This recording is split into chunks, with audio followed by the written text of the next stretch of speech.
L'activité minière dans sa dimension artisanale est une problématique cruciale en Afrique.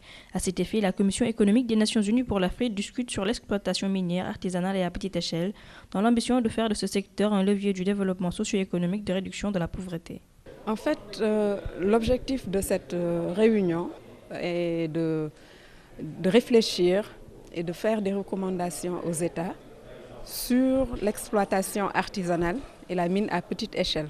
Donc, afin d'en faire un levier de développement en Afrique de l'Ouest. Après 2 jours de travaux, des recommandations sont retenues, telles que l'assistance technique des États vis-à-vis des exploitations, l'amélioration des conditions de travail dans les sites, parmi tant d'autres. L'assistance technique que les États doivent porter aux exploitants, mettre en place un cadre législatif adapté à ce secteur de l'exploitation minière, définir des couloirs, ça veut dire des zones qui seront exclusivement réservées à ces petites exploitations pour éviter les conflits avec les grandes exploitations. Le Sénégal, quant à lui, mène depuis 2009 une politique d'appui à l'orpaillage. Dans ce programme, il est question de sensibiliser mais aussi d'organiser les orpailleurs afin de rendre leur secteur d'activité formel.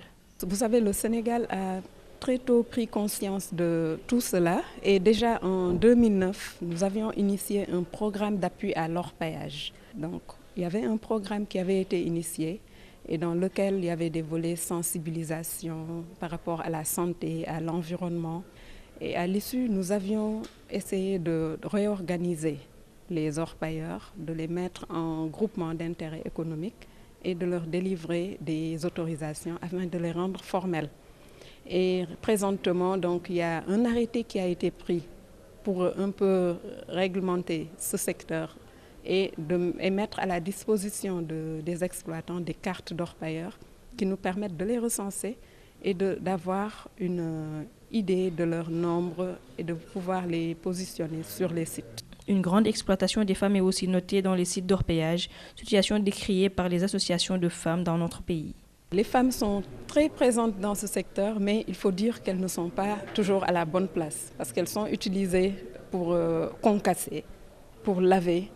Et le pire, c'est qu'ils prennent les enfants avec eux. Notons que le programme d'appui à l'orpaillage du Sénégal avait réussi à mettre en place un programme pour la scolarisation des enfants et dans certains pays, il est même proposé à côté des sites d'orpaillage des crèches qui permettront de sortir les enfants des mines où ils peuvent acquérir toutes sortes de maladies.